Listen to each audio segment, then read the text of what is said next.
तो फिर तो सर ये खुद कितने बच्चे हुए इनके, अभी 6 बच्चे हुए इनके, अब जबकि इसकी बधियाकरण हो चुका था।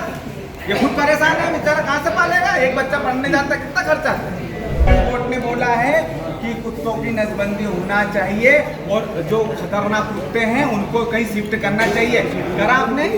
सगाई से लेकर विदाई तक सुनील जैन मनपसंद कैटर्स शादी, विवाह, जन्मदिन, सगाई सभी मांगलिक कार्यक्रमों में स्वादिष्ट खाने के ऑर्डर लिए जाते हैं। खंडवा में जन सुनवाई के दौरान उस वक्त हर किसी की नजर एक युवक पर टिक गई जब वह कुत्ते का मुखौटा पहनकर पहुंचा और भौंकते हुए अपनी शिकायत प्रशासन के सामने रखी। युवक ने नगर निगम के स्वान बधियाकरण केंद्र में भ्रष्टाचार और अनियमितताओं के आरोप लगाए। मामला सामने आने के बाद अब प्रशासन और नगर निगम दोनों ने अपना अपना पक्ष रखा है।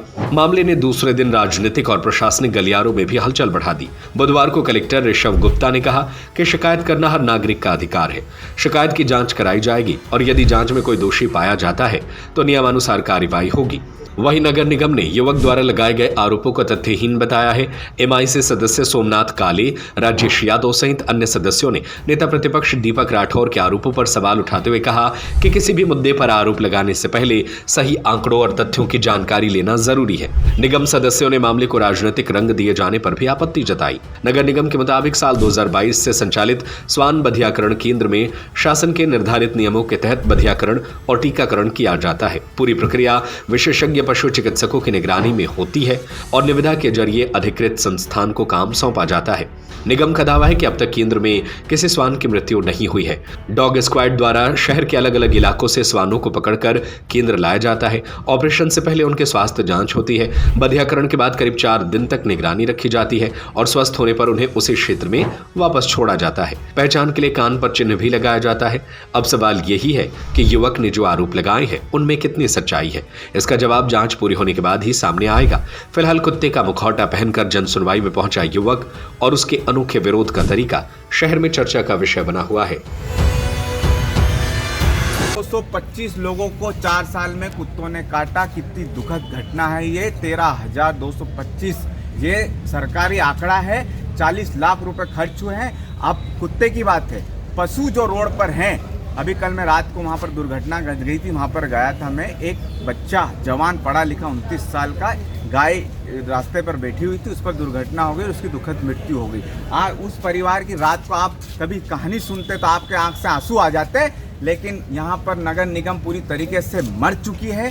कुत्तों के नाम पर पैसा खा रही है, तो आप समझ सकते हो कि नगर निगम की क्या जवाबदारी होगी। देखिए, स्वान का जो बधियाकरण होता है वो प्रक्रिया बहुत ही साइंटिफिक ढंग से और डॉक्टर के उपस्थिति में होती है। बधियाकरण डॉक्टर जो सर्टिफाइड डॉक्टर्स हैं वो करते हैं। साथ ही इसमें 4 दिन का उसके बाद आफ्टर ऑपरेशन जो केयर होती है वो भी स्वान को दी जाती है। प्लस इसमें जब कैस्ट्रेशन होता है तो ऑर्गन को निकालकर उसका डिस्पोजल जो है वो इंक लगाया जाता है उसमें। उसके बाद एक टीम रहती है, कमिटी रहती है, उसके सामने डिस्पोजल होता है। अर्थात हम बिल्कुल काउंट कर सकते हैं कि कितने स्वानों का बधियाकरण हुआ है। साथ ही अगर किसी स्वान का बधियाकरण हुआ है तो उसके कान पे चिन्ह लगाया जाता है, सो दैट कभी रेपिटेशन वाली बात ना हो या डुप्लीकेसी की बात ना हो। तो ये आरोप जो है बिल्कुल ही निराधार है। जो कैस्ट्रेशन का काम है प्रक्रिया के अनुसार, नियम के अनुसार चल रहा है और प्रॉपर सर्टिफिकेशन सर्टिफाइड जो लोग हैं उनकी निगरानी में चल रहा है। इसमें जो संस्था है जो वेरीफाई करती है, कमिटी जो है जो वेरीफाई करती है, उसमें पशु चिकित्सा विभाग से भी लोग रहते हैं और एकदम काउंटेड हमारे पास ये है, इसमें कोई वो नहीं है। बधियाकरण से क्या बिहेवियर में चेंज होता है जिससे काटने डॉग बाइट की संख्या कम हो जाती है? देखिए, ऐसे कोई हमारे पास प्रमाण तो नहीं है। डॉग बाइट के केसेस का होने का एक कारण ये हो सकता है जब हम जो हमारे विसिनिटी में डॉग्स हैं, अगर उनको हम छेड़खान करते हैं, लोग कई बार पत्थर मारते हैं या उनसे छेड़खान करते हैं, वैसे केस में वो आक्रामक होके और फिर अपने बचाव के लिए वो डॉग बाइट जैसे केसेस होते हैं। वर्तमान में बधियाकरण की क्या स्थिति है? संस्था कोई कर रही है या नगर निगम अपने स्तर पर? नगर निगम अपने स्तर पे कर रहा है, टेंडर प्रक्रिया में है हमारा, और जब तक कि हमने डॉक्टर हायर करके और नगर निगम अपने स्तर पे कर रहा है, लेकिन बधियाकरण का कार्य जो है सुचारू रूप से चल रहा है। नेता प्रतिपक्ष ने जिस तरीके से प्रस्तुतिकरण किया है, एक डॉग की वो लेकर आए हैं और उन्होंने इसको जिस तरह से देश भर में तमाशा बनाया नगर निगम, इसको लेकर क्या करेगी नगर निगम, कोई एक्शन लेगी क्या? देखिए, वो उनका अधिकार है, वो कैसे अपनी बात रखना चाहते हैं। हमारा काम है, अपना काम हम अच्छे से करते रहें और जैसा नियम है उसका पालन होता रहे। हम अपना काम कर रहे हैं, वो अपना काम कर रहे हैं। इस मामले को लेकर 2 बिंदु हैं। पहला बिंदु, हमारा जो एक जन सुनवाई है, एक बड़ा गंभीर प्लेटफॉर्म है जहां पर हर सप्ताह मंगलवार को लगभग 200 से 250 लोग अपनी समस्याओं को लेकर आते हैं। सभी ज़िला अधिकारी इस जन सुनवाई पर मौजूद रहते हैं और प्रयास किया जाता है कि समस्याओं का मौके पर निपटान हो या फिर अन्यथा एटलीस्ट समय सीमा में सभी समस्याओं का निवारण हो। ये एक बहुत ही गंभीर प्लेटफॉर्म है। यहाँ इस प्रकार से पब्लिसिटी के लिए स्टंट्स करना यह ठीक बात नहीं है।